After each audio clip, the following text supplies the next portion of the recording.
يوم لا ينفع مال ولا بنون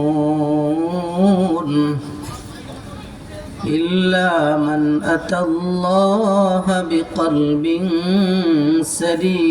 سليم.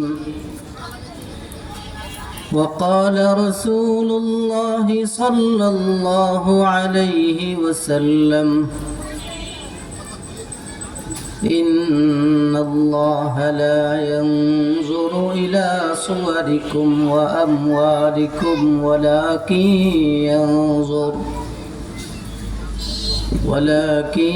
ينظر إلى قلوبكم وأعمالكم،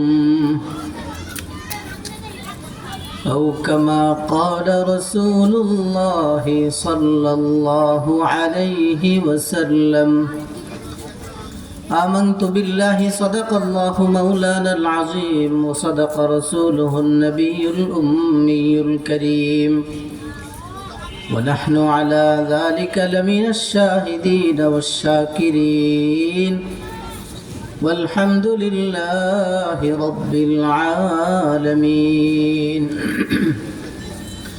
সকলেই মুহাব্বতের সাথে দুরূদ ইব্রাহিম পড়ি। আল্লাহুম্মা সাল্লি আলা মুহাম্মাদিন ওয়া আলা আলি মুহাম্মাদ কামা সাল্লাইতা আলা ইব্রাহিম ওয়া আলা আলি ইব্রাহিম ইন্নাকা হামিদুম মাজিদ।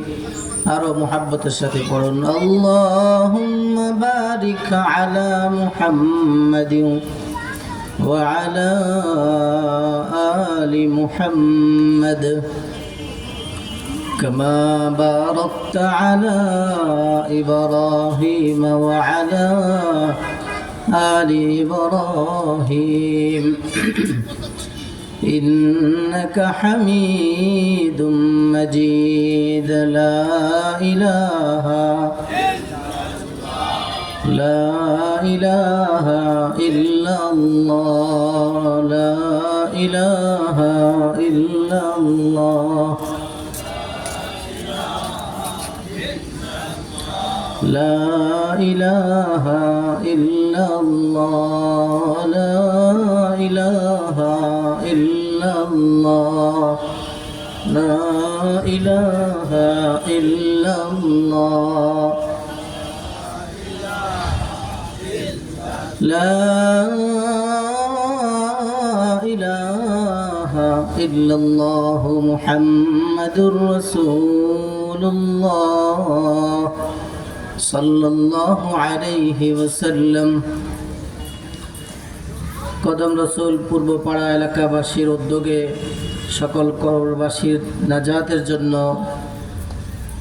আয়োজিত দ্বিতীয় বার্ষিক ওয়াজ ও দোয়ার মাহফিলের সভাপতি, প্রধান মেহমান সহ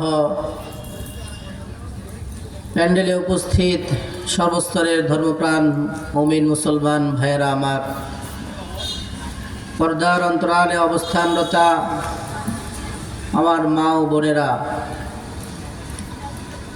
আল্লাহ রব্বুল আলামিনের অশেষ দয়ার মেহেরবানি যে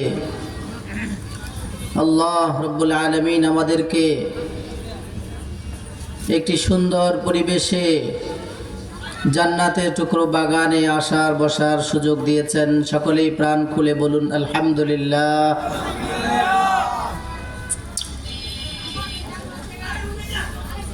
এত সুন্দর একটি আয়োজন, রাত প্রায় 10টা, উচিত ছিল প্যান্ডেল ভরে জায়গা দেওয়া সম্ভব হয়নি, এমন হওয়া উচিত ছিল। কিন্তু আজকে আমাদের রাস্তাঘাটে দোকানে পাটে যত মানুষ আছে এখন, এর চাইতো প্যান্ডেলের ভিতরে মানুষ কম না বেশি? কম। তার মানে এটা প্রমাণ করে আমাদের আখিরাতের ফিকির কম, কবরের ফিকিরওয়ালা মানুষের সংখ্যা কম। এটাই প্রমাণ করে যে আজকে এত সুন্দর এক মজলিস আমার বাড়ির সামনে, আমার দরজার পাশে আমার ঘরের একেবারে কিনারে জান্নাতের এক পরিবেশ কায়েম হয়েছে। উচিত তো ছিল আজকের এই সময়টুকু দুনিয়ার সমস্ত ঝামেলা থেকে ফারেগ হয়ে মাহফিলে চলে আসা, এটা উচিত ছিল না? যারা বুঝতে পেরেছেন তারা এসেছেন, তবে আপনারা কামিয়াব। যারা আসতে পারে নাই তারা বুঝলে, যখন বুঝবে তখন আর আফসোস করলেও এই নিয়ামত কি আবার খুঁজে পাবে? আজকে এখানে এমন অনেক বাবা আছেন যে আপনি নিজে এসেছেন, আপনি ইচ্ছা করলে আপনার সন্তানকে নিয়ে আসতে পারতেন, কিন্তু সন্তানকে আনার সুযোগ হয় নাই। আবার এমনও হতে পারে যে সন্তান এসেছে কিন্তু বাবা আসে নাই। আমরা যে জান্নাতে যাব তখন কি একা একই জান্নাতে যাব না পরিবারের সবাইকে নিয়ে জান্নাতে যেতে চাই? সবাই কথা বলেন। সবাইকে নিয়ে যেতে চাই। একা একই জান্নাতে যাব? কে কে একা একই জান্নাতে যেতে চাই? নাই, কেউই নেই। তার মানে সবাই আমরা সপরিবারে, আমার ছেলে মেয়ে স্ত্রী সন্তান আত্মীয় স্বজন সবাইকে নিয়েই আমরা একসাথে জান্নাতে যেতে চাই, ঠিক না ঠিক? হ্যাঁ, যদি একসাথে যেতে হয় তাহলে একসাথে যাওয়ার জন্য যা যা করণীয় তা তো আমাকে করতে হবে। আমি জান্নাতের বাগানে এসেছি, আমার সন্তানটাকে বলে আসা উচিত ছিল, আমার স্ত্রীকে বলা উচিত ছিল তুমি আজকে বাসা বাড়িতে কাজকর্ম বন্ধ করে দিয়ে দরজায় জানালা খুলে দিয়ে তুমি বাসে বসে বসে ওয়াজ শুনবা। আমি যদি খবর নেই যে আজকে বলে এসেছেন বাসা থেকে কেউ কারো স্ত্রীকে, আপনারা একজন হাত উঠাইতে পারবেন না। তাহলে আমরা চাই যেটা, সেটার জন্য কোনো পদক্ষেপ কোনো কাজ যদি না করি সেটা কি সম্ভব? আপনি এখন যাবেন ঢাকাতে, আপনি যদি বাসায় শুয়ে থাকেন, কোনো ইচ্ছা চেষ্টা কিছুই করলেন না, ঢাকা যাইতে পারবেন? আমাদের সবার আশা একসাথে জান্নাতে যাব, ফ্যামিলি সহ জান্নাতে যাব, পরিবারের সবাইকে নিয়ে একসাথে জান্নাতে যাব। তাহলে আমি একা একই নামাজ পড়লে সবাইকে নিয়ে জান্নাতে যেতে পারবো? বরং আমিও জান্নাতে যেতে পারবো কিনা সন্দেহ। কারণ আল্লাহ রাব্বুল আলামিন কালামে হাকিমের মধ্যে বলেন, ইয়া আইয়ুহাল্লাযীনা আমানু কু আনফুসাকুম ওয়া আহলিকুম নারা وقودها الناس والحجارة عليها ملائكة غلاظ عليها ملائكة غلاظ شداد لا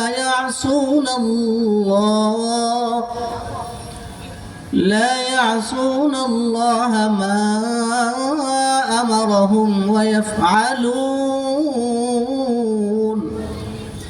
ويفعلون ما يؤمرون।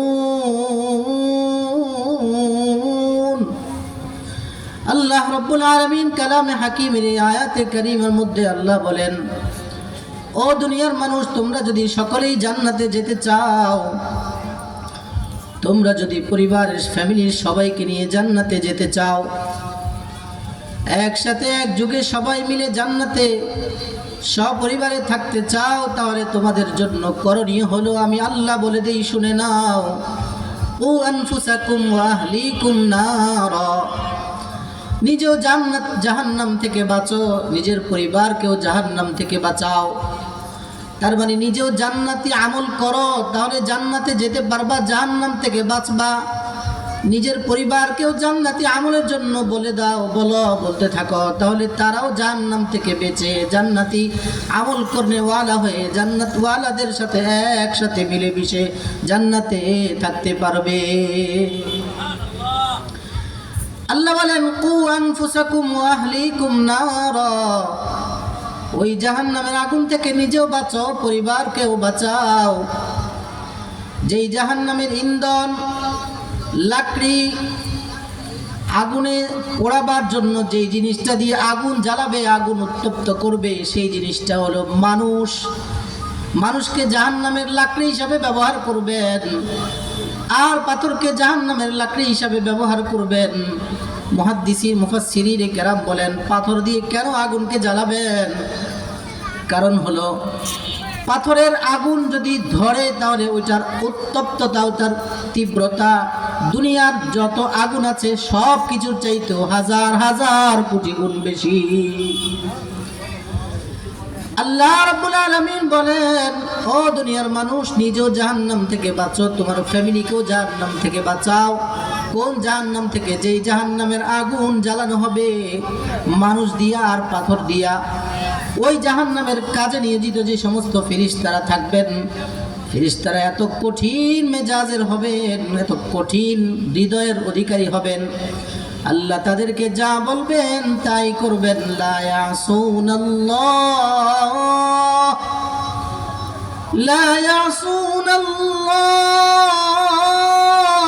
মা আমারহুম ওয়া ইয়াফআলুনা মা ইউমারুন। আল্লাহ যে ফেরেশতাকে যা বলবেন তিনি তাই করবেন। এজন্য প্রিয় ভাই, রাসূল আরবি সাল্লাল্লাহু আলাইহি ওয়াসাল্লামকে আল্লাহ খাসভাবে বিশেষভাবে আদেশ করে বলেছেন, ইয়া রাসূলুল্লাহ, আপনি নিজেও নামাজ পড়ুন, আপনার পরিবারকেও নামাজের জন্য বলুন। ওয়া'মুর আহলাকা বিস-সালাহ وأمر أهلك بالصلاة واصطبر عليها لا نسألك رزقا। আল্লাহ নবীকে বলেন, ও নবী আমার, আপনিও নামাজ পড়ুন, আপনার ফ্যামিলিকেও নামাজি বানান, তাহলে একসাথে আপনার ফ্যামিলিও আপনার সাথে জান্নাতে যেতে পারবে। ও প্রিয় ভাইরা আমার, এতক্ষণের আলোচনা থেকে আমি এটাই বুঝাইতে চেয়েছি, আমরা যে চাই জান্নাতে যাব, আমাদের যে ইচ্ছা জান্নাতে যাব, ইচ্ছা পূরণের জন্য আমাদের কোনো কাজ আছে না নাই? কোনো কাজ আছে না নাই? কাজটার নাম কি? আল্লাহ বলেন, জাহান্নাম থেকে বাঁচো। জাহান্নাম থেকে বাঁচার উপায় কি? আল্লাহ রাব্বুল আলামিনের আদেশ, আল্লাহ রাব্বুল আলামিনের হুকুমগুলো পালন করা, আল্লাহ রাব্বুল আলামিনের নিষেধ, আল্লাহ জাল্লা শানুহু যে সমস্ত কাজ থেকে নিষেধ করেছেন সেগুলো থেকে দূরে থাকা। দুটো মিলিয়ে যদি বান্দা তার নিজেকে এবং নিজের ফ্যামিলিকে গড়াইতে পারে, ইনশাআল্লাহ ওই সমস্ত মানুষ ফ্যামিলি সহ একসাথে জান্নাতে থাকবে ইনশাআল্লাহ। চাই কি চাই না একসাথে জান্নাতে থাকতে? ইনশাআল্লাহ আমরা ইনশাআল্লাহ একসাথে ফ্যামিলি সহ জান্নাতে থাকবো। আল্লাহ কবুল করেন, বলেন আমিন। আমরা ছিলাম জান্নাতেই, এসেছি দুনিয়ায়, আবার ইনশাআল্লাহ দুনিয়ায় জান্নাতে আমল করে আবার একসাথে ইনশাআল্লাহ জান্নাতে যাব ইনশাআল্লাহ। ইনশাআল্লাহ বলেন ইনশাআল্লাহ। ছিলাম জান্নাতে, এসেছি দুনিয়ায়, আবার ইনশাআল্লাহ একসাথে জান্নাতে আমল করে আবার সবাই মিলে জান্নাতে গিয়ে পৌঁছবো ইনশাআল্লাহ। ছিলাম জান্নাতে, এসেছি দুনিয়ায়, আবার দুনিয়ায় জান্নাতে আমল করে ইনশাআল্লাহ ফ্যামিলি সহ সবাই মিলে জান্নাতে যাব। আব্বাজান আদম আলাইহিস সালাতু ওয়াস সালামকে সৃষ্টির পরে আব্বাজানের পিঠের উপরে রব্বুল আলামিন তার কুদরতি হাত পিঠের উপরে মাসেহ করলেন। মাসেহ করার সাথে সাথে আব্বাজানের পিঠ থেকে কিয়ামত পর্যন্ত যত বনি আদম পৃথিবীতে আসবে, আল্লাহ রাব্বুল আলামিন যেদিন তৈরি করেছেন, আব্বাকে যেদিন সৃষ্টি করেছেন, এরপরে আব্বা আদম আলাইহিস সালাতু ওয়াস সালামের পিঠের মধ্যে এভাবে মাসেহ করেছেন, কিয়ামত পর্যন্ত যত বনি আদম পৃথিবীতে আসবে আল্লাহ একসাথে ছোট ছোট পোকার মতো অসংখ্য অগণিত কোটি কোটি অসংখ্য অগণিত পোকার মতো আব্বাজানের পিঠে থেকে বের করেছেন। সমস্ত বনি আদমকে আব্বাজানের সামনে রেখেছেন। আব্বাজান আল্লাহকে বললেন, ও আল্লাহ, মান হাউলা,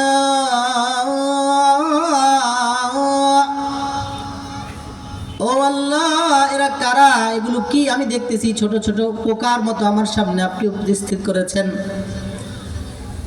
আল্লাহ রাব্বুল আলামিন তখন আব্বা আদম আলাইহিস সালাতু ওয়াস সালামের প্রশ্নের জবাবে বললেন, হাউলাই যুররিয়াতুকা ইয়া আদম, ও আদম, কিয়ামত পর্যন্ত যত বনি আদম, যত আদম সন্তানকে আমি আল্লাহ, যত মাখলুক আমি, যত মানুষ আমি সৃষ্টি করব, সবগুলোকে আমি আল্লাহ তোমাকে একসাথে দেখাইলাম। এই হাদিস থেকে বোঝা যায় নবীজি সাল্লাল্লাহু আলাইহি ওয়াসাল্লাম এটাই প্রমাণ করলেন যে আমরা আমাদের বাবা জানের সাথে একসাথে কোথায় ছিলাম? আওয়াজ করে বলেন, জান্নাতে ছিলাম। আব্বা জানো জান্নাতে থাকতেছেন, আল্লাহ আদম আলাইহিস সালাতু ওয়াস সালাম এবং আম্মা হাওয়াকে সৃষ্টি করার পরে আল্লাহ রাব্বুল আলামিন একটা সুনির্দিষ্ট গাছের কথা ইশারা করে দেখিয়ে দিয়ে আল্লাহ বললেন, আদম, ও আদম, হাওয়া, তোমরা দুইজন এই যে গাছটা দেখা যায়, এই গাছ ছাড়া আর যত ফল ফলাদি আছে, যত নাজ ও নিয়ামত আছে, সব ভোগ করতে থাকো। ইয়া আদম উসকুন আনতা ওয়া যাওজুকাল জান্নাহ وكلا منها رغدا حيث شئتما ولا تقربا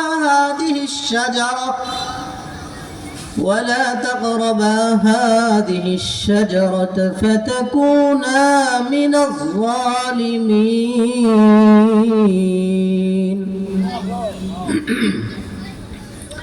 আব্বাজান আদম আলাইহিস সালাতু ওয়াস সালামকে সৃষ্টির পরে জান্নাতে থাকার জন্য আল্লাহ বলে দিলেন, জান্নাতে থাকেন আর যেখান থেকে যা মন চায় সব খান, একটা গাছ এখান থেকে খাবেন না, ওই গাছের কাছেও যাবেন না। ওয়ালা তাকরাবা হাদিস শাজারাতা ফাতাকুনা মিনাজ জালিমিন, যদি খেয়ে ফেলেন তাহলে আপনি জালিম হয়ে যাবেন। কিন্তু শয়তান তো আব্বাজান আদম আলাইহিস সালাতু ওয়াস সালাম সহ ওনার আদম সন্তান যা আসবে সবাইকে জান্নাত থেকে বের করার জন্য ওয়াদা করে আসছে আল্লাহর কাছে।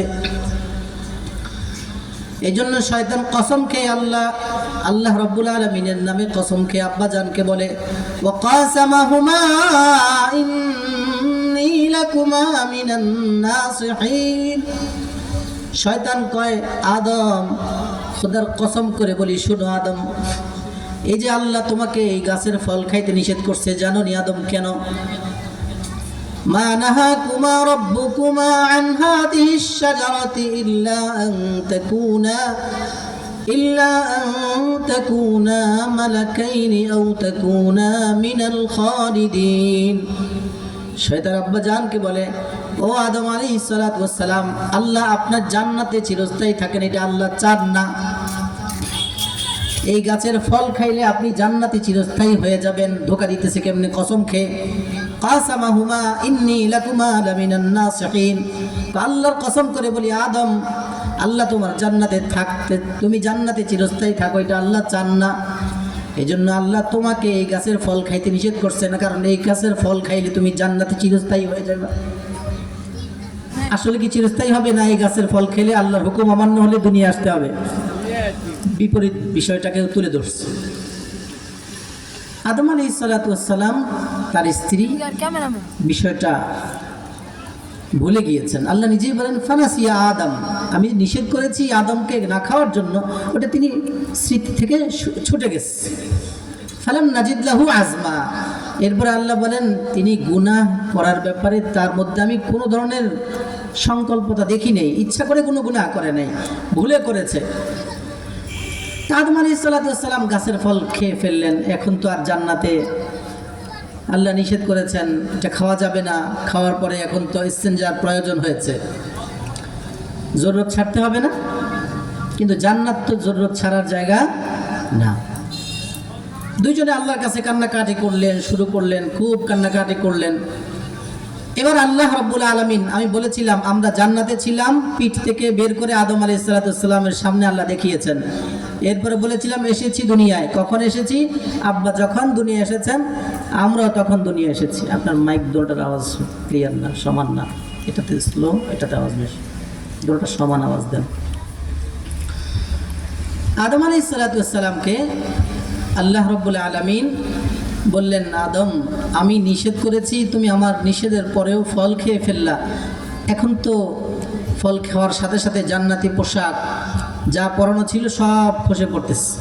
দুইজনেই জান্নাতের পাতা নিয়ে নিয়ে ফাতাফিকা ইয়াকসিফানি আলাইহিমা মিন ওয়ারাকিল জান্নাহ, জান্নাতের পাতা দিয়ে দুইজনেই তাদের লজ্জাস্থান ঢাকাঢাকি শুরু করলেন। তো আল্লাহর হুকুম হলো যে না, যেহেতু হুকুম ভুলেই হোক অন্যায় হয়ে গেছে, এই জন্য তোমরা দুইজনেই জান্নাত থেকে নিচে চলে যাও, দুনিয়ায় চলে যাও। যেই দিন আল্লাহ হুকুম করেছেন আদম আলাইহিস সালাতু ওয়াস সালামকে পৃথিবীতে আসার জন্য, আদম আলাইহিস সালাতু ওয়াস সালাম পৃথিবীতে যেদিন এসেছেন, ওই দিন আমরা সবাই বাবা আদমের পিঠে করে কোথায় এসেছি? দুনিয়ায় এসেছি। তাহলে ছিলাম কোথায়? জান্নাতে। এসেছি কোথায়, কেন আসলাম? ওমা খালাকতুল জিন্না ওয়াল ইনসা ইল্লা লিয়াবুদুন। আল্লাহ বলেন দুনিয়াতে পাঠাবার উদ্দেশ্য, দুনিয়াতে বানাবার উদ্দেশ্য হলো আমি আল্লাহকে চিনবা, আমি আল্লাহকে জানবা। লিয়াবুদুনা আও আই লিয়ারফু লিয়ারফুন, লিয়াবুদুন আই লিয়ারিফুন। তাফসীর জালালাইন শরীফের মধ্যে ইয়াবুদুনের ব্যাখ্যা করেছেন মুফাসসির, দুনিয়ায় পাঠাবার উদ্দেশ্য হলো তোমরা আল্লাহকে ইবাদত করে করে আল্লাহর পরিচয় লাভ করবা। ইবাদতের মাধ্যমে বান্দা যখন ধীরে ধীরে অগ্রসর হয়, তখন ধীরে ধীরে তার ভিতরে অন্তরের মধ্যে নূর জন্মায়। কলবে কি জন্মায়? নূর জন্মায়। তখন সে ধীরে ধীরে ইবাদতে মজা পায়, ইবাদতে স্বাদ অনুভব করে, ইবাদতের আলাদা একটা মজা পায়। এই মজাটাই হলো আল্লাহর মারিফত ভিতরে আসছে। এই মজাটার নামই হলো আল্লাহর পরিচয় তার ভিতরে ঢুকতেছে। মারিফত বলতে যেটা বুঝেছি সেটা কি বললাম, যে আল্লাহকে চিনা, আল্লাহকে চিনার উপায় আল্লাহর ইবাদত করা, গুনাহ ছাড়া নেক আমল করা। এখন যদি কেউ ভিন্ন পথে, হারাম পথে, অন্যায় পথে মারিফত খুঁজতে যায়, তাহলে কি মারিফত পাবে? তার মানে কেউ বিড়িও খায়, গাঞ্জাও খায়, গানও গায়, আবার কয় মারিফত খুঁজতেছি। এই পদ্ধতি কি মারিফত খোঁজার পথ? মারিফত খোঁজার পথ হলো আল্লাহর হুকুম, নবীর তরিকা। আল্লাহ পাকের হুকুম, আল্লাহ পাক বলেছেন গুনাহমুক্ত ভাবে আমাকে খোঁজো। নবীর তরিকা, নবীর সুন্নাহ অনুযায়ী, নবীর আদর্শ অনুযায়ী আল্লাহকে খোঁজো। দুইটাকে সমন্বয় রেখে মারিফত হাসিল করতে হবে। ঠিক আছে ইনশাআল্লাহ? আল্লাহ সবাইকে বুঝার তৌফিক দান করেন। তো প্রিয় ভাই, বলছিলাম ছিলাম কোথায়? জান্নাতে। এসেছি দুনিয়ায়, দুনিয়ায় এসে কিছুদিন আমরা থাকবো, ইবাদত বন্দি করব, আল্লাহকে পাবো ইনশাআল্লাহ। আল্লাহর মারিফত হাসিল করে কলবটাকে নূরানি করে নূরওয়ালা বানিয়ে আবার ইনশাআল্লাহ জান্নাতে আমল নিয়ে কোথায় পৌঁছবো? ইনশাআল্লাহ জান্নাতে পৌঁছবো। আল্লাহ তৌফিক দান করেন। জান্নাত, এই জান্নাত লাভের জন্য নিজেদের কলব, আমাদের আত্মার পবিত্রতা, আত্মশুদ্ধি যাকে বলে, আত্মশুদ্ধি ছাড়া জান্নাত পাওয়া একেবারেই দুষ্কর। আত্মার অনেকগুলো রোগ আছে। কেউ কুফুরের ভয়ঙ্কর ব্যাধি নিয়ে কাফের হয়ে এই রূহটাকে সর্বোচ্চ কলুষিত করেছে। আত্মার আরো কিছু রোগ, শিরিকের রোগ। শিরিক মানে আল্লাহকে আল্লাহ বলে স্বীকার করে, আল্লাহর কোনো বিশেষ গুণ, আল্লাহর কোনো বিশেষ গুণ যেটা শুধুই আল্লাহ পারেন, ওই গুণটাকে কোনো দুনিয়ার মানুষের সাথে লাগিয়ে দেওয়ার নাম হলো কি? শিরিক। সন্তান দিতে পারেন কে? একমাত্র। না কোনো বাবায় পারেন, কোনো খাজায় পারেন, দুনিয়ার কোনো ক্ষমতায় পারে? একমাত্র পারে কে? জোরে বলেন, জোরে বলেন, কে পারে? তাহলে কেউ যদি বলে বাবা যান আপনার দরবারে আসছি, একটা গরু ছাগল নিয়ে আমার একটা সন্তান দেন, ঈমান আছে না নাই? এটার নাম হলো শিরিক। এটার নাম কি ভাই? শিরিক মুক্ত ইবাদত যদি করতে পারি ইনশাআল্লাহ, আল্লাহ পাকের কোরআন আমাদেরকে এটাই বলে দেয়, ইনশাআল্লাহ আমরা আল্লাহর দিদার লাভ করব, আল্লাহর দিদার লাভ করতে পারবো। فمن كان يرجو لقاء ربه فليعمل عملا صالحا ولا يشرك بعبادة ربه أحدا।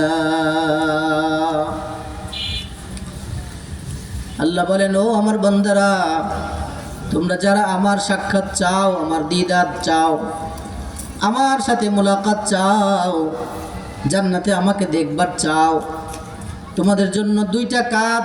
কয়টা কাজ? এক নম্বর কাজ হলো নেক আমল করব, দুই নম্বর কাজ হলো আল্লাহ বলেন শিরিক ছেড়ে দাও। তার মানে ইবাদত করো, শিরিক মুক্ত ইবাদত করো। ফামান কানা ইয়ারজু লিকা রাব্বিহি ফালইআমাল আমালান সালিহা ওয়ালা ইউশরিক বিইবাদাতি রাব্বিহি আহাদা। আল্লাহকে পাওয়ার জন্য শিরিক মুক্তভাবে ইবাদত করে অগ্রসর হও, ইনশাআল্লাহ তোমরা আমি আল্লাহর দিদার লাভ করবা। আল্লাহ আমাদেরকে শিরিক মুক্ত ইবাদতের জন্য কবুল করেন, বলেন আমিন। প্রিয় ভাই, ছিলাম জান্নাতে, এসেছি দুনিয়ায়, আবার জান্নাতে আমল করে যাব। কোথায়? ইনশাআল্লাহ জান্নাতে যাব। ইনশাআল্লাহ জান্নাতে যাওয়ার জন্য নিজেদের আত্মার পবিত্রতা লাগবে। এই আত্মাকে পরিশুদ্ধ করার জন্য আপনার সাউন্ডটা একটু বাড়ান তো, বারবার ডিস্টার্ব হচ্ছে। আল্লাহ রাব্বুল আলামিন আমাদের আত্মার পরিশুদ্ধির জন্য, আমাদের কলবের পরিশুদ্ধির জন্য রাসূল পাক সাল্লাল্লাহু আলাইহি ওয়াসাল্লামকে এই পৃথিবীতে পাঠিয়েছেন। আল্লাহ বলেন হুয়াল্লাযী বাআসা ফিল উম্মিয়িনা রাসূলা হুয়াল্লাযী বাআসা ফিল উম্মিয়িনা রাসূলাম মিনহুম ইয়াতলু আলাইহিম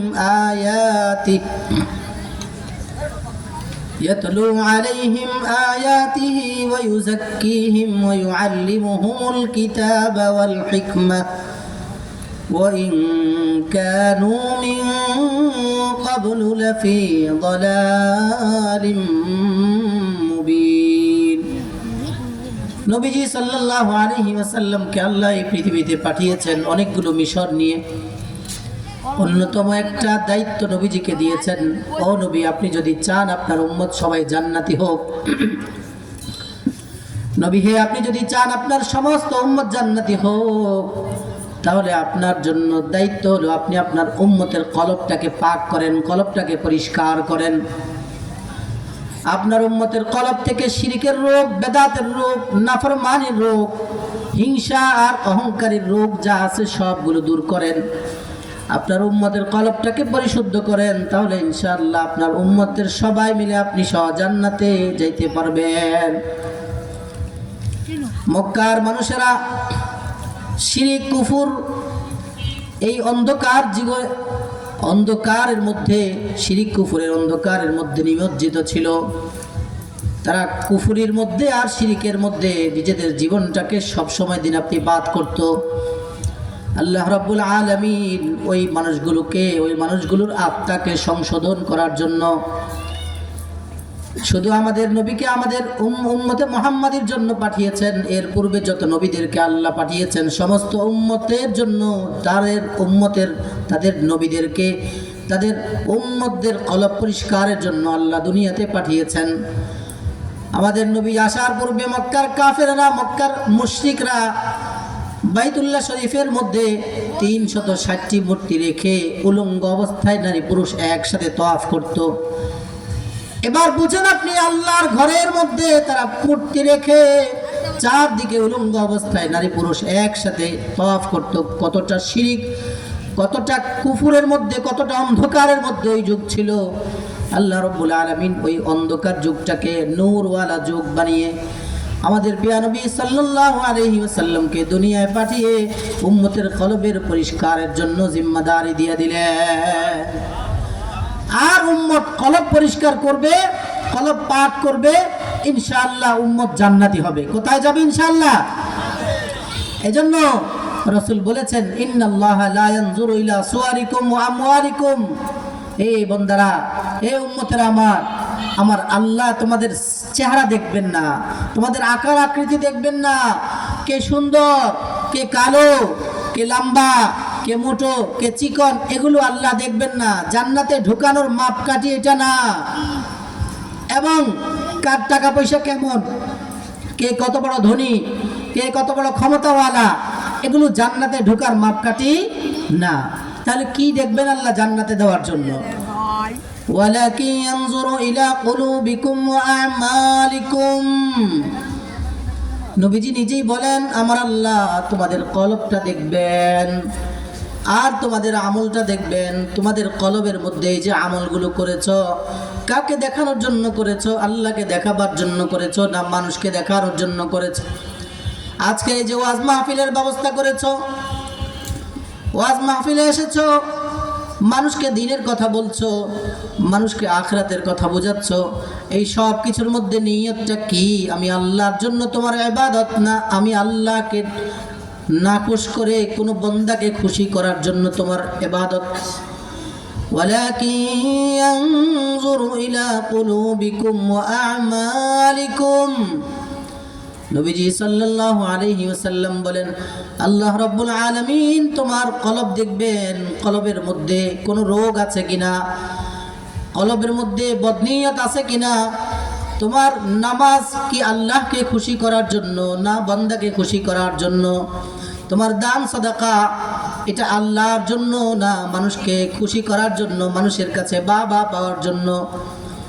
ও বান্দা, তুমি যতদিন দুনিয়াতে থেকেছ, হাসরের ময়দানে আল্লাহ রাব্বুল আলামিন বান্দাদেরকে তিন শ্রেণীর মানুষকে দিয়া আউয়ালু মান ইউসাআরু বিহিমুন নার। রাসূল বলেন, তিন শ্রেণীর মানুষ দিয়ে আল্লাহ জাহান্নামের আগুনকে জ্বালাবেন।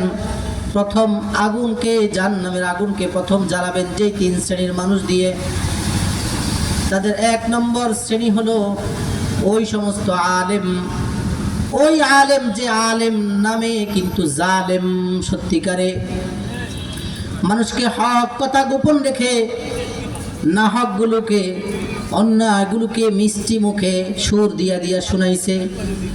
নিয়ত ভালো ছিল না, আল্লাহকে রাজি করার নিয়ত ছিল না, বরং মানুষের কাছে বাবা পাওয়ার জন্য। মানুষ তো হক না হক বুঝে না, কিন্তু সে হক বুঝা সত্ত্বেও হকটাকে গোপন করেছে, কণ্ঠ দিয়ে মানুষেরকে বয়ান শুনে শুনিয়েছে বাবা পাওয়ার জন্য, আল্লাহকে রাজি করার জন্য।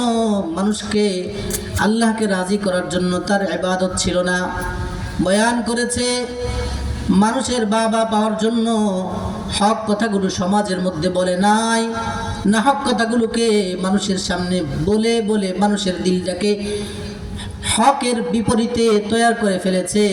এই সমস্ত আলেমদেরকে কাল কিয়ামতের ময়দানে আল্লাহ রাব্বুল আলামিন আল্লাহর আদালতে দাঁড়িয়ে জিজ্ঞাসা করবেন, রে বান্দা, তোরে ইলম দিয়েছি আমি, তোকে আমি আল্লাহ অনেক ইলম দিয়েছি, কোরআনের ইলম দিয়েছি, হাদিসের ইলম দিয়েছি, তুই আমার ইলম পেয়ে কি কি কাজ করেছিস বল। এই আলেম বলবে, আল্লাহ এমন কোনো জায়গা নাই যেখানে আমি বয়ান করি নাই। বহু মানুষকে নামাজ শিখিয়েছি, বহু মানুষকে ইবাদত শিখিয়েছি, বহু মানুষকে আমি সুদ ঘুষ থেকে বাঁচিয়েছি।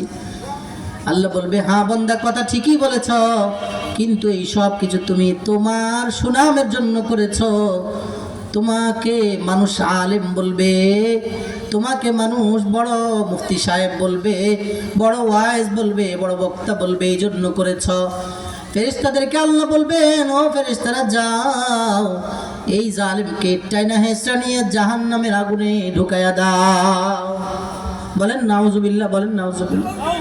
আল্লাহ আমাদেরকে ইখলাসের সাথে আলোচনা করার, ইবাদত করার তৌফিক দান করেন। এই জন্য আলেমায়ে দ্বীনের অনেক বড় জিম্মাদারি, যারা নিজেদেরকে নবীর ওয়ারিস মনে করি, তাদের অনেক বড় দায়িত্ব। যারা সমাজ পরিচালনা করেন, সমাজের প্রত্যেকটা মানুষ জান্নাতি হোক, এটা আপনার দায়িত্ব ফিকিরে থাকা। সমাজের মানুষগুলো কোনো বেদাতের মধ্যে লিপ্ত হয়ে জাহান্নামের আগুনের দিকে যাচ্ছে কিনা সেই খবর নেওয়া তুমি ইমাম, তুমি মুয়াজ্জিন, তুমি আলেম, তুমি মুফতি, তুমি মুহাদ্দিসের দায়িত্ব। তোমার সমাজের কোন মানুষ ভুল পথে হেঁটে হেঁটে জাহান্নামের দিকে অগ্রসর হইতেছে কিনা এটা প্রত্যেকটা আলেমের দায়িত্ব, কর্তব্য, ফরজে আইন প্রত্যেক আলেমের জন্য। যিনি দায়িত্ব গ্রহণ করেছেন, এই দায়িত্বের জন্য আল্লাহর কাছে জিজ্ঞাসিত হবে। আলা কুল্লুকুম রাইন ওয়া কুল্লুকুম মাসউলুন আন রাইয়াতিহি। নবীজি বলেন, তোমরা সবাই দায়িত্বশীল, সবাইকে যার যার দায়িত্বের ব্যাপারে জিজ্ঞাসা করা হবে।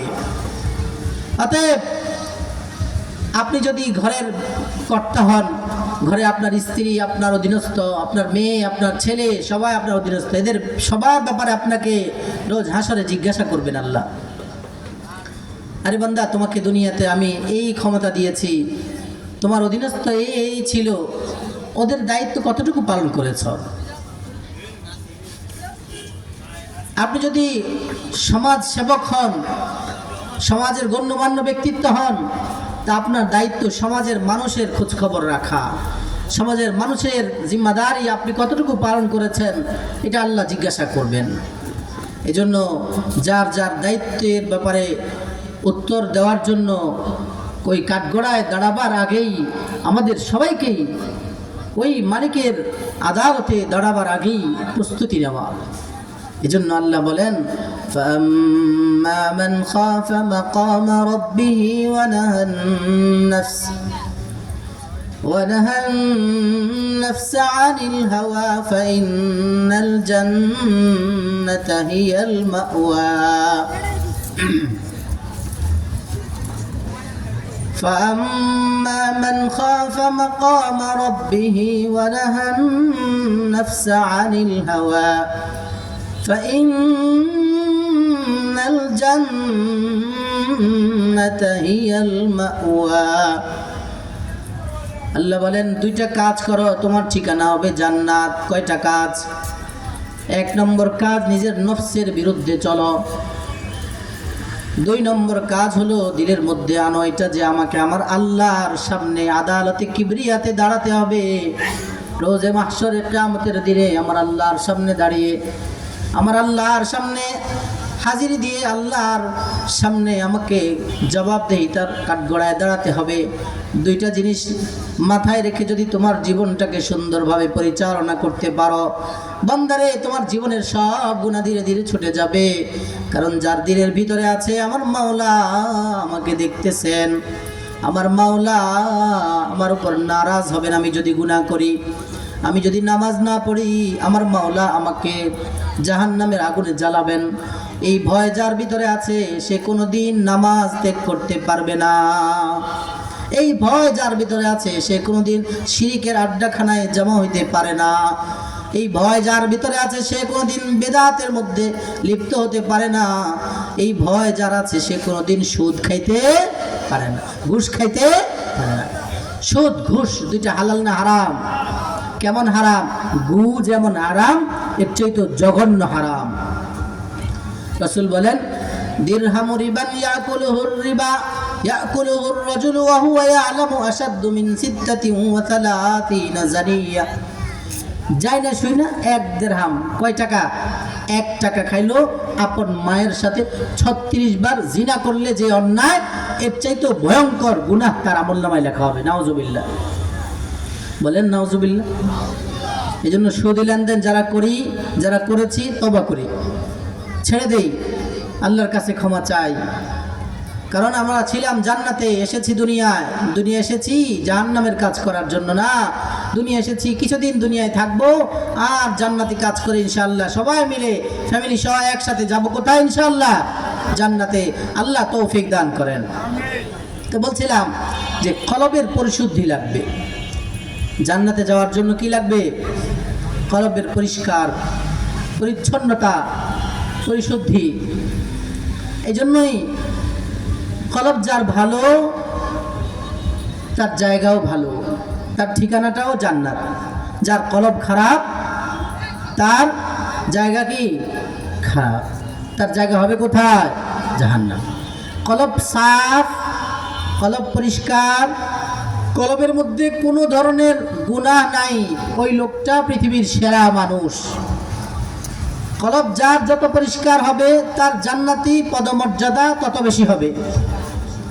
কলব যার যত বেশি নোংরা হবে, কলবে যে যত বেশি গুনাহ করে করে মরিচিকা ফেলেছি, গুনাহের দাগ ফেলেছি, তার ঠিকানা জাহান্নামে তত বেশি। এজন্য আবু জাহাল, আবু লাহাব, উতবা, সাইবা এরাও মানুষ। পক্ষান্তরে হযরত বেলাল হাবশী তিনিও মানুষ, সোহাইব রুমি তিনিও মানুষ। বেলাল মানুষটা কালো, বাবাও ছিলেন গোলাম, মাও ছিলেন আল্লাহর বান্দি, গোলামের ঘরের গোলাম ছেলে। মানুষটা দেখতে অত সুন্দর ছিলেন না। কিতাবের পাতায় লিখে তার ঠোঁটগুলো ছিল মোটা মোটা, চেহারাটা অনেক কুচকে কালো ছিল, দেখতে এত সুন্দর ছিল না, কিন্তু মানুষটা আল্লাহর দৃষ্টিতে অনেক ভালো। কারণ এই মানুষের দিল আল্লাহর সবচেয়ে পছন্দের দিল। এজন্য রাসূল বলেন, ওয়ালাকি ইয়ানজুরু ইলা কুলুবিকুম ওয়া আমালিকুম। আল্লাহ তোমার কলব দেখবেন, কলব দেখবেন। কলবের মধ্যে আমি আল্লাহর মোহাব্বত আছে না গায়রুল্লাহর মোহাব্বত আছে? কারণ কলবটা দিয়েছেন কে? জোরে বলেন কে? দিল তুঝকো দিয়া হক নে তু হক উসকা আদা কর। दिल तुझको दिया हक ने तू हक उसका अदा कर। सब छोड़ ख्यालात तू बस याद खुदा कर। দিল দিয়েছেন আল্লাহ। কেন দিয়েছেন?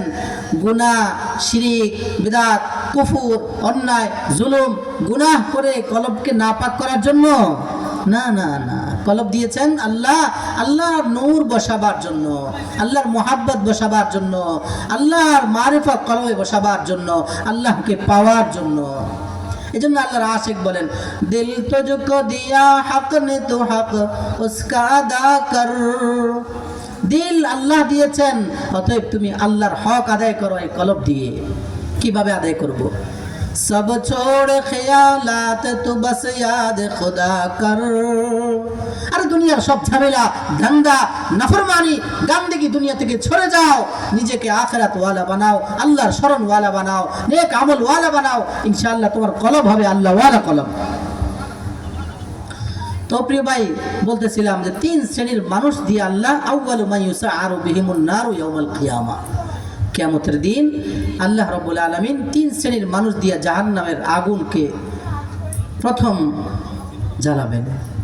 এক শ্রেণীর মানুষ হলো আমরা, যারা বয়ান করেছি মানুষের কাছে বাহবা পাওয়ার জন্য, যারা হক কথাগুলো গোপন করেছি, যারা মানুষকে হক জিনিসটা বুঝাইতে গিয়ে নাহকটা বুঝিয়ে ফেলেছি। একটা হলো ভুল অনিচ্ছায় হয়েছে, আরেক হলো ইচ্ছাকৃতভাবে ভুল বুঝিয়েছি। ইচ্ছাকৃত ভুল বুঝাবার জন্য আমার জিহ্বাটাকে এইভাবে টেনে ধরে কাল হাসরের ময়দানে কেচি দিয়ে কেটে দিবেন। এবং রাসূল বলেন, আল্লাহ পাক ওই ফেরেশতাদেরকে বলবেন, এই জালেমকে টেনে হেসে নিয়ে জাহান্নামের আগুনে ঢুকাইয়া দে। নাউযুবিল্লাহি তাআলা মিন যালিক।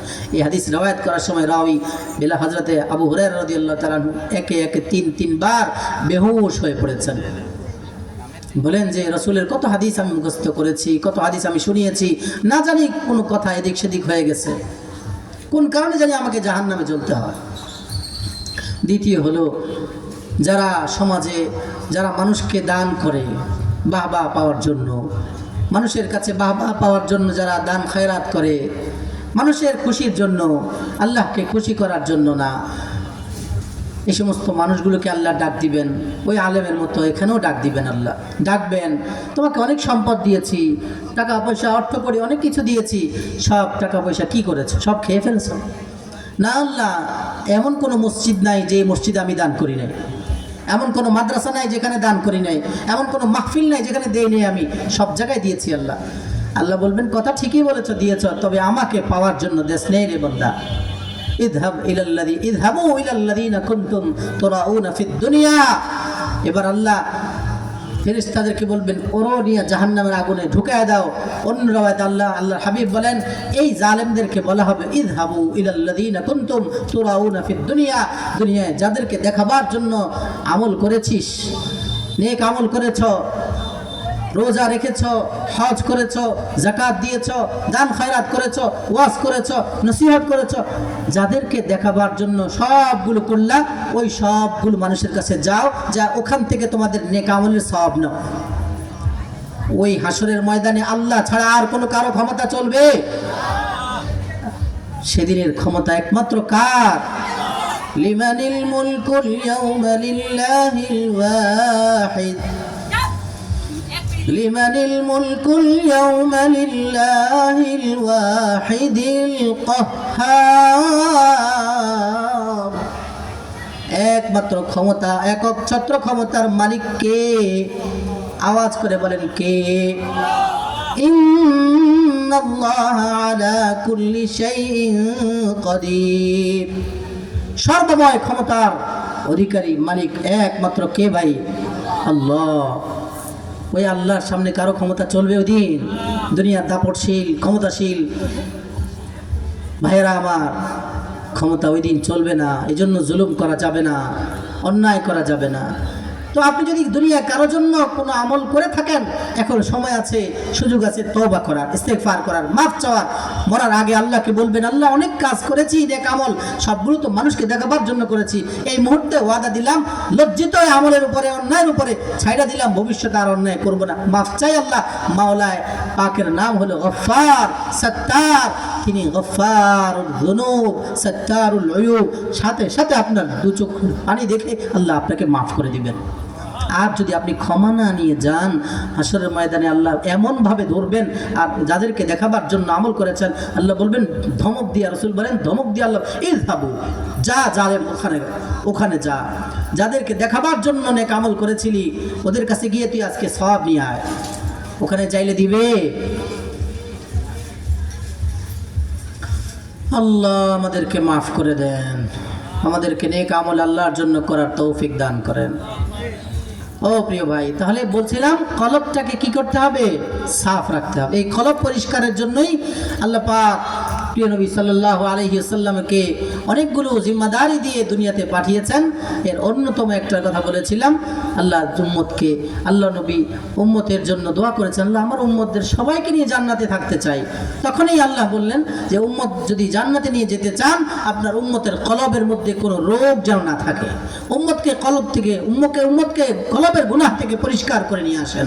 এই জন্যই জিম্মাদারি দিয়ে আল্লাহ বললেন, হুয়াল্লাযী বা'আথা ফিল উম্মিয়িনা রাসূলা, হুয়াল্লাযী বা'আথা ফিল উম্মিয়িনা রাসূলাম মিনহুম ইয়াতলু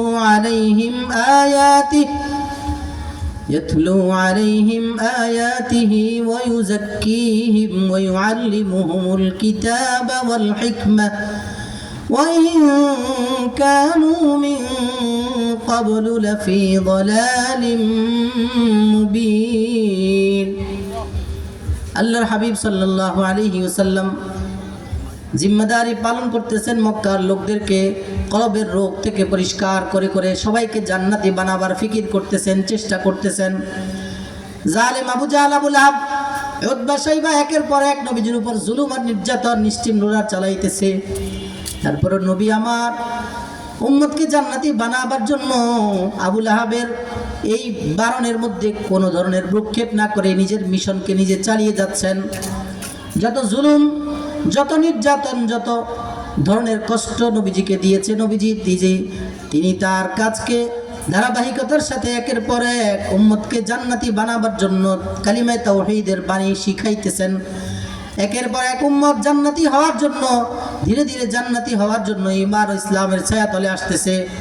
আবু জাহল, আবু লাহাব, উতবা, শাইবা এরা যখন দেখলো, হায় হায়, আমাদের কথা তো এখন আর মক্কার মানুষ শুনে না, এবার নবীজিকে মারার জন্য পায়তারা করছে।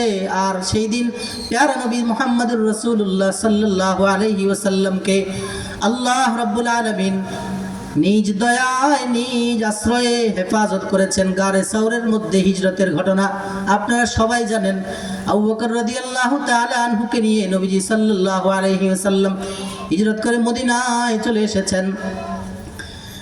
মদিনার সাথে সাহাবাদের নবীজির এত বেশি সুসম্পর্ক ছিল, মদিনার মাটির সাথে, মদিনার নবীর সাথে সাহাবাদের এত বেশি সুসম্পর্ক ছিল, যেদিন পেয়ারা হাবিব মুহাম্মদুর রাসূলুল্লাহ সাল্লাল্লাহু আলাইহি ওয়াসাল্লাম পৃথিবী থেকে বিদায় নিয়ে গিয়েছেন, বহু সাহাবী কান্না করতে করতে ওই দিনেই মদিনা থেকে নবীজির জানাজার পরে, কাফন দাফনের পরে বহু সাহাবী মদিনা মুনাওয়ারা থেকে শামের দিকে পাড়ি জমিয়েছেন। কারণ সাহাবারা বলেন, আরে যেই মদিনায় নবীজির পিছনে নামাজ পড়তাম, যেই মদিনায় আমার নবীকে দেখতাম, যেই মদিনার মাটিতে আমার নবীর সুঘ্রাণ সুবাস ছড়াতো, আজকে মদিনার উপরই ভাগে আমার নবী নাই, এই মদিনায় থাকতে পারবো না, আমার কলিজা ফেটে যাবে। এই জন্য বহু সাহাবী শামে পাড়ি জমিয়েছেন, হিজরত করে শামে চলে গিয়েছেন। মদিনায় থাইকা নবীকে দেখবো না, ওই মদিনায় থাইকা কিভাবে সম্ভব সহ্য করা। আব্দুল্লাহ বিন যায়েদ বিন আব্দুর রাব্বিহি, যার মাধ্যমে আজানের কালিমাগুলো আমরা পেয়েছি, আব্দুল্লাহ বিন যায়েদ বিন আব্দুর রাব্বিহি যেই দিন নবীজি সাল্লাল্লাহু আলাইহি ওয়াসাল্লাম ইন্তেকাল করেছেন, বাগানের মধ্যে, খেজুর বাগানের মধ্যে কাজ করতেছিলেন। ওনার কানের মধ্যে গিয়েছে, ও আব্দুল্লাহ বিন যায়েদ বিন আব্দুর রাব্বিহি। হয়তো ওনার ছেলে অথবা অন্য কেউ গিয়ে ওনাকে খবর দিয়েছেন যে আপনার প্রাণের নবী, আপনার প্রিয় নবী মুহাম্মদুর রাসূলুল্লাহ পৃথিবীতে আর বেঁচে নাই। সাথে সাথে যে অবস্থায় ছিল ওই অবস্থায় আসমানের দিকে তাকায়া বললেন, ও আল্লাহ, আল্লাহ, যেই চোখ দিয়ে আমি আমার প্রিয়ারা নবীকে দেখেছি, ওই চোখ দিয়ে আমি আর দুনিয়ার কোনো কিছু দেখতে চাই না। আমার নবীকে আর দেখতে পারবো না আজকের পরে। এই জন্য আমি আল্লাহ আপনার কাছে চাইতেছি, আপনি আমার দুইটা চোখ নিয়ে যান, কারণ এই চোখ দিয়ে আমি আমার নবীকে দেখেছি, এখন এই চোখ দিয়ে আমার নবীকে দুনিয়ায় দেখতে পারবো না, অতএব আমি দুনিয়াতে আর কোনো কিছু এই চোখ দিয়ে দেখতে চাই না। এতটা আশিক ছিলেন আল্লাহর হাবিবের। নবীজি সাল্লাল্লাহু আলাইহি ওয়াসাল্লামকে চোখে দেখতে পারবেন না, আল্লাহর কাছে ফরিয়াদ করলেন, আল্লাহ, এই চোখ দিয়ে এতদিন নবীজিকে দেখতাম, এখন নবীজিকে দেখা যাবে না, আমি আর এই চোখ চাই না, আমার এই দুটা চোখ নিয়ে যান। সাথে সাথে আল্লাহ দোয়া কবুল করলেন, অন্ধ হয়ে গেলেন। কি ইশক ছিল, কি মোহাব্বত ছিল তাদের, কি ভালোবাসা ছিল। প্যারা নবীর খাঁটি আশিক ছিলেন। এখন তো আমরা নবীর আশিক দাবি করি, কিন্তু আমাদের সুন্নাহ নাই, নবীজির আদর্শ আমাদের ভেতরে নাই, নবীজির তরিকাকে আমরা ফলো করি না। মুখে বলি নবীর সুন্নাহ মানি, কিন্তু চেহারায় দাড়িটা এখনও রাখতে পারি নাই, গায়ে জামাটা পরতে পারি নাই সুন্নাহ অনুযায়ী। আল্লাহ আমাদেরকে সুন্নাহ অনুযায়ী চলার তৌফিক দান করেন, ঘরগুলোকে সুন্নাহ অনুযায়ী সাজাবার তৌফিক দান করেন, ঘরের সন্তানদেরকে নবীজির আদর্শে আদর্শবান বানাবার তৌফিক দান করেন, মা বোনদেরকে, আমাদের স্ত্রীদেরকে নবীর স্ত্রী, নবীদের মেয়েদের মতো গড়াবার তৌফিক দান করেন। বলেন আমিন। ও প্রিয় ভাই, তাহলে বলছিলাম নবীর সাহাবারা নবীজিকে এত বেশি ভালোবাসতেন যে নবী নাই, মদিনায় আমি আর থাকতে পারবো না। কুলসুম বিনতে রাফে নামী এক সাহাবী উহুদ যুদ্ধে, শুনেছেন এই ঘটনা, আপনারা বহু শুনেছেন, মুজাকারা করে শুনেছেন। উহুদ যুদ্ধে রাসূল সাল্লাল্লাহু আলাইহি ওয়াসাল্লাম শহীদ হয়ে গেছেন। আসলে শয়তান এই কথাটা রটিয়েছে, কথাটা ছিল মিথ্যা রটানো। উনি যখনই শুনেছেন যে রাসূল শহীদ হয়েছে, দৌড় দিছে, এক দৌড় উহুদের দিকে। প্রতিমধ্যে কেউ বলল আপনার বাবা ইন্তেকাল করেছেন। তিনি বলেন, আরে বাবার কথা রাখো, বলো আমার হাবিবের কি অবস্থা, আমার রাসূলের কি খবর। আরেকটু যাওয়ার পরে বলে তোমার ছেলে শহীদ হয়ে গেছে। আমার ছেলের কথা রাখো, বলো আমার হাবিব সাল্লাল্লাহু আলাইহি ওয়াসাল্লামের কি খবর। আরেকটু যাওয়ার পরে কেউ বলে আপনার ভাই শহীদ হয়ে গেছে। আরে ভাই রাখো আমার ভাইয়ের কথা, আমার বাবার কথা, আমার ছেলের কথা, আগে বলো আমার প্রিয় নবী মুহাম্মদুর রাসূলুল্লাহ সাল্লাল্লাহু আলাইহি ওয়াসাল্লামের সংবাদ কি, তিনি কি হায়াতে আছেন। এরপর তিনি যখন শুনলেন নবীজি বেঁচে আছেন, কথাটা ছিল মিথ্যা, তখন তিনি বলেন, না, আমার কলিজা ঠান্ডা হবে না ততক্ষণ পর্যন্ত, যতক্ষণ না আমি সরাসরি গিয়ে আমার নবীজিকে দুই চোখে, নিজ চোখে না দেখব। নিজ চোখে দেখেছেন, শান্ত হয়েছেন। এটা ছিল ইশকে নববী, এটা ছিল নবীজির সত্যিকার অর্থে আশিক। তো প্রিয় ভাই, এই জন্য নবীজির ইশক আর মোহাব্বত দাবির করার বিষয় না, এটা পালন এবং মানার বিষয়, কলবকে নবীজির মোহাব্বতে গড়ার বিষয়। এক সাহাবী এসে বলে, ইয়া রাসূলুল্লাহ, কিয়ামত কোন সময় হবে। রাসূল বলেন, কিয়ামত কোন সময় হবে, মা আতাতালাহা, তো কিয়ামতের জন্য তোমার কি প্রস্তুতি আছে, তুমি কিয়ামতের খবর নিতেছো। বলে, ইয়া রাসূলুল্লাহ, আমি কিয়ামতের জন্য কোনো কিছুই প্রস্তুতি নিতে পারি নাই, কোনো প্রস্তুতি আমার নাই। আমি বেশি বেশি নামাজ পড়ে প্রস্তুতি নিছি এমনও না, অনেক রোজা, অনেক দান খয়রাত, অনেক ইবাদতবন্দি করে প্রস্তুতি নিছি এমনটা না, কোনো প্রস্তুতি আমার নাই। তবে একটা প্রস্তুতি আছে, ওইটা আমার কাছে মনে হয় সবচেয়ে বেশি বড় প্রস্তুতি। কি সেটা? ইন্নী উহিব্বুল্লাহ ওয়া রাসূলাহ, ইন্নী উহিব্বুল্লাহ ওয়া রাসূলাহ, ইয়া রাসূলুল্লাহ, ইয়া হাবিবাল্লাহ।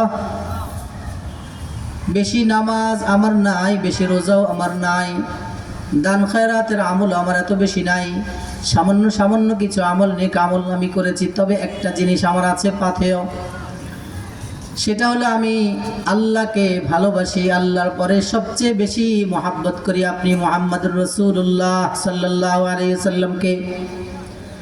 আল্লাহর হাবিব খুশি হয়ে বললেন, ও সাহাবী আমার, সাহাবী রে, এমন একটা প্রস্তুতির কথা তুমি আমাকে শুনিয়েছ, যে এই প্রস্তুতিটা এই পৃথিবীর সবচাইতে বেশি বড় প্রস্তুতি। যাও সাহাবী, আমি সুসংবাদ শোনায়া দেই, আনতা মা মান আহবাবতা, কাল হাসরের ময়দানে তুমি যাকে মহব্বত করো তার সাথেই তোমার হাসর হবে। তার মানে নবীজি সাহাবীকে বুঝিয়ে দিলেন, তুমি যেহেতু আমাকে মহব্বত করো, তা আমি রসুলের সাথেই তোমার কি হবে, হাসর হবে। রসুলের সাথে হাসর হোক, চাই কি চাই না? হাত তুলে দেখান তো কারা কারা চাই ইনশাআল্লাহ। আল্লাহ এই হাতগুলোকে কবুল করেন। জি ভাই নামান, আল্লাহ হাতওয়ালাদের সবাইকে নামাজি বানায়া দেন, সবাইকে আল্লাহওয়ালা বানায়া দেন, নূরওয়ালা জীবন দান করেন, হেদায়েতের সত্যিকারের হেদায়েত সবার অন্তরে ঢুকায়া দেন আল্লাহ। হেদায়েতের আলো, হেদায়েতের বাতি, প্রত্যেকের হক বুঝার সেই কলব আল্লাহ সবাইকে দান করেন, বলেন আমিন। হেদায়েত, সঠিক পথ, সিরাতুল মুস্তাকিম বুঝা, চিনা, সেই পথে চলা, এটা প্রত্যেকের জিম্মাদারি, প্রত্যেকের দায়িত্ব, যে আমি কি হক পথে আছি না নাই, আমার ইমানটাকে একটু বাছাই করি, যাচাই করি। একটা জামা কিনতে গেলে দেখি সুতাটা কি ভালো না মন্দ, সুতাটা কি সফট না শক্ত, নাকি নর্মাল কোনো সুতা দিয়া দিল, কত যাচাই বাছাই করি না? আমি যে আমার ইসলাম পালন করতেছি, আমার দিন পালন করতেছি, আমার নামাজ পড়তেছি, আমার রোজা রাখতেছি, আমি দুরূদ পড়তেছি, আমি যে বিভিন্ন ইবাদত বন্দেগী করি, আমার ইবাদত বন্দেগীগুলো রাসূলের এবং সাহাবাদের বাতলানো তরিকাকে সামনে রেখে হচ্ছে না আমার নিজের মন গড়া হচ্ছে, সেই খবর নিতে হবে না? না, খবর রাখতে হবে না? নাই, রাখতে হবে। কারণ এখন তো আমাদের সমাজ এতটা বিকৃত, মানুষ যে যেখানে পায়, নেটে এখন বড় বড় হুজুরের অভাব নাই, কত রকমের কথা যে আপনি পাবেন। কয়েকদিন আগে না এক মৌলবী ফতুয়া দিছে, বেগম জিয়ার জানাজা হয় নাই, দেখেন নাই আপনারা?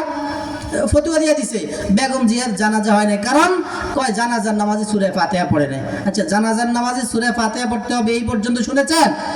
কথা বলেন না কেন? আপনারা এত ঠান্ডা কেন, ঘুমায় পড়ছেন? জানাজার নামাজ সূরা ফাতিহা পড়তে হয়? আরে নামাজ, এটা তো দোয়া। জানাজা মানে মৃত ব্যক্তি, মাইয়িতকে জানাজা বলে। সালাত মানে দোয়া, সালাতুল জানাজাতি, মাইয়িতের জন্য দোয়া। দোয়ার মধ্যে মানুষ আলহামদুলিল্লাহ পরে হাত ভাজা। হ্যাঁ, এখানে ফুকাহায়ে কেরাম বলেন, যদি কেউ সানা হামদ হিসাবে সূরা ফাতিহা পড়ে, সেটা সানা এবং হামদ হিসাবে ঠিক আছে। কিন্তু যেই মৌলবী ফতুয়া দিছে বাইতুল মুকাররমের খতিব সাহেবের নামাজ হয় নাই, বেগম জিয়ার জানাজা পড়াইছে, জানাজা হয় নাই, এই মৌলবী ফতুয়া দিছে যে বেগম জিয়ার জানাজা হয় নাই, কারণ হলো নামাজ পড়াইছে সূরা ফাতিহা ছাড়া। আসলে কি জানাজা নামাজ সূরা ফাতিহা দিয়ে পড়াইতে হয়? এই পর্যন্ত শুনেছেন আপনাদের ইমাম সাহেবরা জানাজা সূরা ফাতিহা দেখলেন? তাহলে বুঝা গেছে নেট, ইন্টারনেট এখন বিভিন্ন ধরনের কথায় ভরা। এই জন্য হক জিনিসটা বুঝে শুনে বাছাই করে যাচাই করে নিতে হবে। একজনের কাছে নিলে আপনি বুঝবেন কীভাবে? 10 জন আলেমের কাছে আপনি একটা জিনিস যাচাই করেন। আরে ভাই, একটা দুনিয়ার কোনো কাজ, ঘরের পাইলিংয়ের কাজ করবেন, কত ইঞ্জিনিয়ার কায়না দেখান। আপনার আখিরাতের পাইলিং, কবর জগতের পাইলিংয়ের কাজ শুরু করার জন্য যে আমলগুলো করবেন, সেই কাজগুলো যাচাই বাছাইয়ের জন্য 2, 4, 5, 10 জন আলেম ওলামার সাথে কি পরামর্শ করা যায় না? যায়। একটু আমি যে দুরূদ শরীফটা পড়লাম, আমি যে নামাজটা পড়লাম, আমি যে রোজাটা রাখলাম, আমি যে আল্লাহকে ডাকলাম, আমি যে জিকিরটা করলাম, আমার হচ্ছে কি না একটু আলেমদের সাথে জিজ্ঞাসা করি তো। এই মানুষগুলোর সংখ্যা সমাজ একেবারেই নাই, আছে না নাই? খুব কম। আল্লাহ আমাদেরকে আখিরাতের ফিকিরওয়ালা বানান, বলেন আমিন। তো বলছিলাম যে কলবগুলোকে পরিষ্কার করতে হবে। কলবের মধ্যে যদি বিভিন্ন রোগ থাকে, ওই কলব সাফ না। যার কলব পরিষ্কার, যার কলব যত বেশি ভালো, তার জায়গা তত সুন্দর হবে, তার ঠিকানা জান্নাত। যার কলবের দাগ, গুনাহের দাগ, নাফরমানির দাগ, কুফরের দাগ, শিরকের দাগ, তার ঠিকানা জাহান্নাম। আবু জাহাল, আবু লাহাব, উতবা সাহেবরা কলব পরিষ্কার করতে পারে নাই। শিরকের গুনাহ ভরা ছিল তাদের কলবের মধ্যে, যার ফলে নবীজিকে দেখেছে, দেখে নেই, কথা বলেন। আবু লাহাবরা নবীজিকে দেখেছে না? দেখার পরেও কলবের মধ্যে নবীর নূর ঢুকাইতে পারে নাই। নবীর জবানের নূর, নবীর কথার নূর, নবীর আমলের নূর ভিতরে ঢুকাইতে, তার মানে কলবটা এখন নাপাক। কলবটা এখন কি? নাপাক।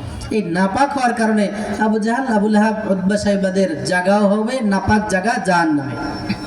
পক্ষান্তরে বেলাল হাবশি, মানুষটা দেখতে শিখতে এত সুন্দর না, কিন্তু এই মানুষের এত দাম, এত দাম।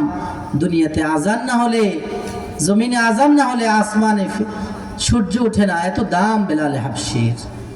কারণ কলবটা তার সাফ, কলব পরিষ্কার। এত দামি মানুষ, এত দামি মানুষ এই বেলাল হাবশি, কারণ তার কলবটাকে দামি করেছেন।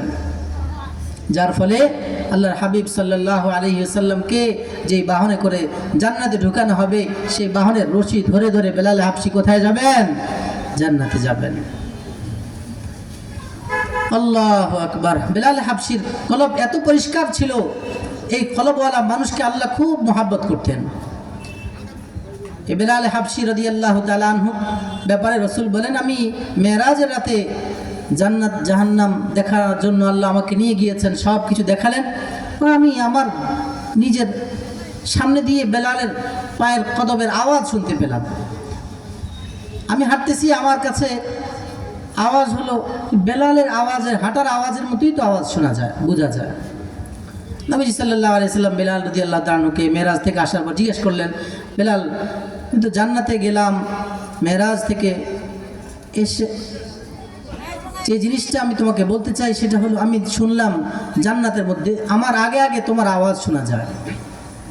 তো তুমি কি এমন কাজ করো, কি এমন নেক আমল করো, যেই নেক আমলকে আল্লাহ এত বেশি পছন্দ করছেন যে জান্নাত আমি তোমার চলার হাঁটার আওয়াজ শুনে আসছি। তখন বেলাল রাদিয়াল্লাহু তাআলা আনহু বললেন, ইয়া রাসূলুল্লাহ, আমার তো এমন কোনো নেক আমল আমি দেখতেছি না, এমন কোনো গুরুত্বপূর্ণ নেক আমল তো আমি পাই না খুঁজে। আমি গোলাম মানুষ, গোলামের ছেলে গোলাম, আমার কোনো মূল্য নাই, আমি কালো মানুষ, আমার কোনো ইবাদতও এমন কিছু দেখি না। নবীজি বলেন, না, আছে তোমার কোনো ইবাদত, সেটা কি দেখো। ইয়া রাসূলুল্লাহ, আমি সব সময় পবিত্র থাকি, পাক থাকি, সব সময় উজুর সাথে থাকি। যখনই আমার উজু শেষ হয়ে যায় তখনই আমি উজু করে ফেলি, সব সময় উজু করে থাকি। উজু করার পরে ইয়া রাসূলুল্লাহ, আমি সাথে সাথে তাহিয়াতুল উজু, উজুকে স্বাগত জানিয়ে 2 রাকাত নামাজ আমি সাথে সাথে পড়ি। তো আমার কাজ হলো আমি সবসময় উজুর সাথে থাকি, আর উজু করার পরপরই আমি 2 রাকাত তাহিয়াতুল উজু নামাজ পড়ি। যার ফলে রাসূল সাল্লাল্লাহু আলাইহি ওয়াসাল্লাম বললেন, হ্যাঁ বেলাল, এটাই তোমার সেই আমল যে আমলের বরকতে কিছু বলবেন, বলেন। নারে তাকবীর, নারে রিসালাত। প্রধান মেহমানের আগমন, প্রধান মেহমানের আগমন মাহফিল ইন্তেজামিয়া কমিটির পক্ষ থেকে মাশাআল্লাহ, মারহাবা। জি, কথা শেষ এখানেই। তো যেই আমলের কথা বলছিলাম, বেলাল হাবশি রাদিয়াল্লাহু তাআলা আনহু, মানুষ দেখতে যেমনই হোক, কলব সুন্দর, কলব পাক, কলবটা নূরওয়ালা, কলবটা আল্লাহওয়ালা, কলবটার মধ্যে আল্লাহর মহাব্বত ভরা। এই জন্য ওই মানুষের দাম অনেক বেশি। তো তিনি রসুল সাল্লাল্লাহু আলাইহি ওয়াসাল্লামকে বললেন, ইয়া রাসূলুল্লাহ, সব সময় আমি পাক সাফ থাকি, পুত পবিত্রতার সাথে থাকি এবং উজু করার পরেই আমি 2 রাকাত নামাজ পড়ি। নবীজি সাল্লাল্লাহু আলাইহি ওয়াসাল্লাম তখন বেলাল হাবশী রাদিয়াল্লাহু তাআলা আনহুকে বললেন, হ্যাঁ বেলাল, এটাই তোমার ওই আমল যে আমলের বরকতে তোমার চলার আওয়াজ আমি জান্নাতে শুনে এসেছি। সুবহানাল্লাহ। এই জন্য আমি এই কথা থেকে আপনাদেরকে যেই আমলের কথা বলতে চাই, যদি সম্ভব হয় সব সময় উজুর সাথে থাকব, চেষ্টা করব ইনশাআল্লাহ। উজুর সাথে ঘুমাবো, তাহলে ইনশাআল্লাহ মৃত্যু হলে আল্লাহ যদি এই উজুর সাথে মৃত্যু দেন, ইনশাআল্লাহ আমার মৃত্যু হবে শহীদি মৃত্যু। আমার মৃত্যুর সাথে সাথে আল্লাহ আমাকে জান্নাতের বাগানে জান্নাতের মেহমান বানাবেন। আল্লাহ আমাদেরকে উজুর সাথে চলার তৌফিক দান করুন, উজুর সাথে থাকার তৌফিক দান করুন। আর যখন সুযোগ হয়, উজু করেছেন, বাস 2 রাকাত নামাজ পড়েন। মসজিদে গিয়েছেন, বাস মসজিদে ঢুকেই পড়েন। মসজিদে না, আপনি বাসায় উজু করেছেন, নামাজের মুসল্লাটা বিছিয়ে 2 রাকাত নামাজ পড়ে ফেলুন। এই নিয়তে পড়বেন যে এই কথা, এই আমলের উপরে রাসূল সাল্লাল্লাহু আলাইহি ওয়াসাল্লাম খুশখবর দিয়েছেন যে জান্নাতি। আল্লাহ, আমি এই উসিলায় এই আশায় পড়েছি, তুমি আমার আমলটুকু কবুল করো। আল্লাহ, এই উসিলায় তুমি আমাকেও জান্নাতি বানাও। এই নিয়ত করে করে পড়বো ইনশাআল্লাহ।